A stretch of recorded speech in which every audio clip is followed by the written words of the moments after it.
Oke, balik lagi dengan gua Gian and welcome to Cinema Journey.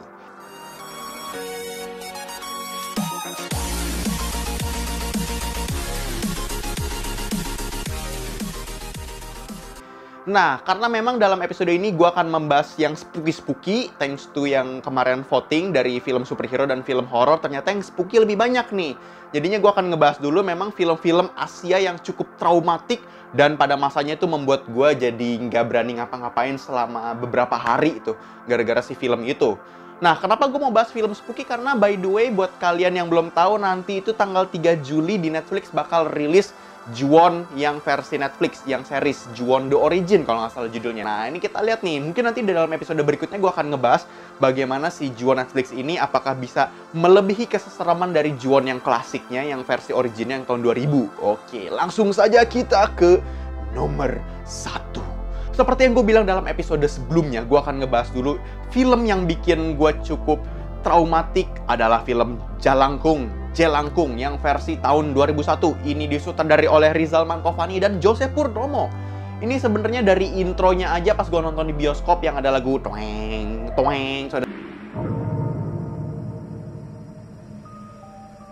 suara bayi nangis, terus ada adegan anak kecil dikorbanin. Itu menurut gue itu aja udah cukup gruesome, udah cukup traumatik, apalagi pas lagi adegan bocah kontangnya muncul. Itu yang menurut gue yang kayak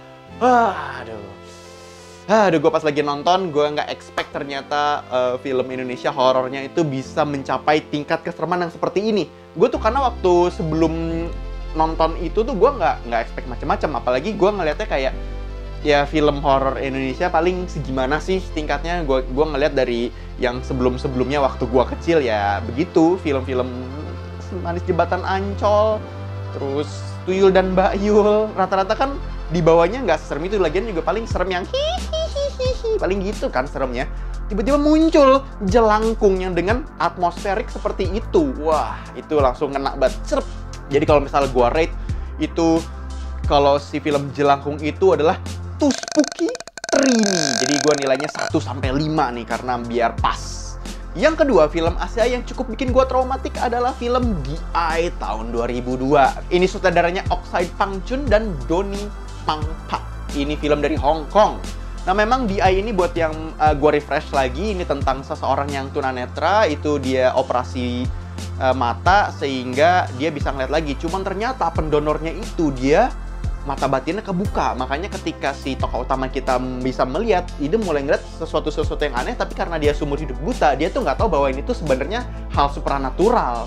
Nah, itu memang menurut gua film The-Eye itu premisnya cukup fresh waktu pas gua nonton, dan sangat traumatik apalagi pas adegan lift. Itu si kakek-kakek muka bolong menurut gua tuh kayak aduh, merinding gua ngebayanginnya. Itu gua sebenarnya nggak semengerikan itu, tapi gue jadi ingat pas waktu pertama kali gua nonton yang kayak kok ada adegan seperti ini, seserem itu. Aduh, di ruangan sangat sempit, hantunya belakang lu semakin mendekat, terus kayak aduh, itu bikin keringetan, bikin tangan keringetan, bikin bulu kuduk berdiri. Itu menurut gua salah satu eye opener. Wih, eye opener film horor Asia yang buat gua cukup trauma, dan gua rate ini adalah too spooky for me. Yang ketiga, tentu ini menurut gua kalian semua pasti udah pernah nonton dan pasti setuju bahwa ini salah satu film Asia terhoror pada masanya dan mungkin sampai sekarang, yaitu Shutter. Shutter tahun 2004. Nah, ini menurut gua film yang membuat benchmark. Ketika film Shutter ini keluar, orang-orang jadi punya stigma bahwa film horor Thailand itu film horor yang paling atas nih di antara Jepang dan Asia lainnya. Nah, film Shutter ini memang disutradarai oleh Banjong Pisantanachum dan Park Pum Wong Pum. Ini memang kalau film si Shutter ini menurut gue bukan yang memang dar gitu, bukan yang serem banget yang sangat menggelegar penuh dengan jump scare. Tapi menurut gue akuin ini tuh eskalasinya pelan-pelan, tapi pas lagi kita tahu plot twistnya di akhir, itu akhirnya dampaknya kita jadi ngerekolek lagi, kita jadi inget-inget lagi di adegan sebelumnya, dan itu jadi lebih mengerikan. Memang sih walaupun adegan yang di adegan kamar yang di adegan apa? Red Room itu yang kacanya yang tiba-tiba fotonya nengok, itu menurut gue cukup. Cuman yang bikin gue serem adalah film ini tuh dampaknya tuh bagus. Kayak feedback gitu. Jadi lu pas nonton, lu merasakan suspense-nya dengan begitu kehoror-hororannya, pas ketemu plot twist yang ternyata selama ini di punggung gitu, gue tuh serem banget. Tapi pas setelah itu, lu jadi makin merasa bahwa, ih gila, berarti di sepanjang film ini kenapa dia pegel tuh kan karena itu, karena si kesereman itu. Lu akhirnya pas nonton lagi yang kedua kalinya, itu dampaknya beda. Menurut gue tuh luar biasa sih, itu bisa membuat kayak gitu. Gue nggak tahu ini sengaja atau tidak sengaja, tapi film ini bisa ngasih dua experience yang berbeda ketika lo nonton pertama kali dan ketika lo nonton kedua kalinya pas udah tahu plot twistnya ternyata selama ini the whole time hantunya tuh ada di belakang. Ini tuh experience yang mungkin bisa gue rasakan cukup mirip kalau misalnya lu mungkin yang main game itu Silent Hill PT.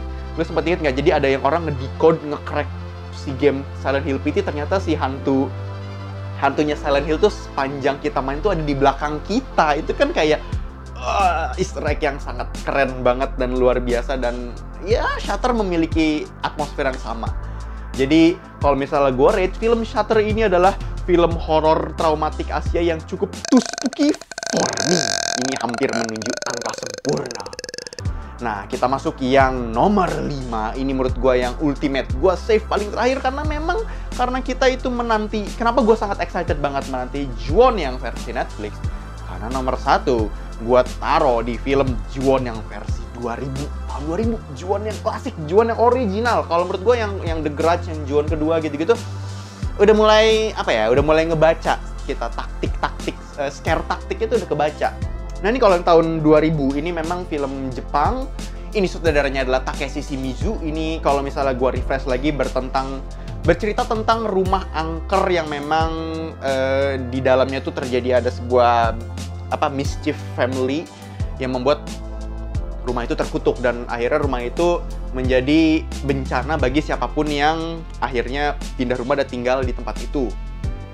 Nah memang nih film Ju-onnya ini nih yang tahun 2000 menurut gue top tier. Ini menurut gue gue nontonnya di VCD dan gue inget pas waktu VCD-nya tuh dia tuh bentuknya panjang, si cover CD-nya tuh muka si Ju-onnya, dan gue tuh pakai itu buat siap-siap takut kalau misalnya ada adegan seremnya gue tutup muka.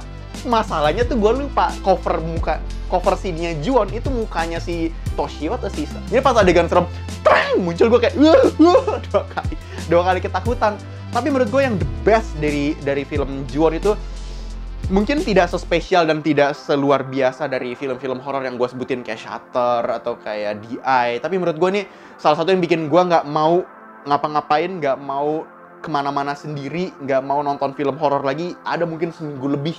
Itu pas adegan loteng. Itu menurut gue juaranya tuh adegan loteng tuh gue kayak menyiksa menurut gue. Itu saking seremnya tuh menyiksa. Tapi itu menurut gue, wow, itu menurut gue the best part dari horor. Karena bayangin gak sih tahun 2000 lu dikasih adegan horor kayak gitu. Wah, gue sih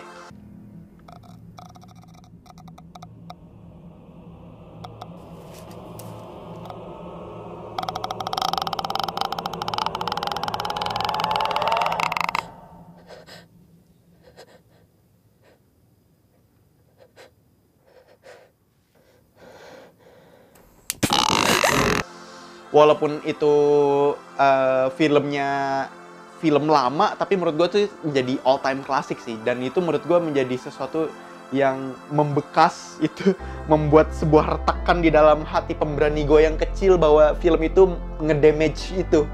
Dan itu menurut gue salah satu yang menjadi Ju-on versi tahun 2000 itu adalah the best. Jadi kalau misalnya gue rate itu film Ju-on yang tahun 2000 itu too spooky 5.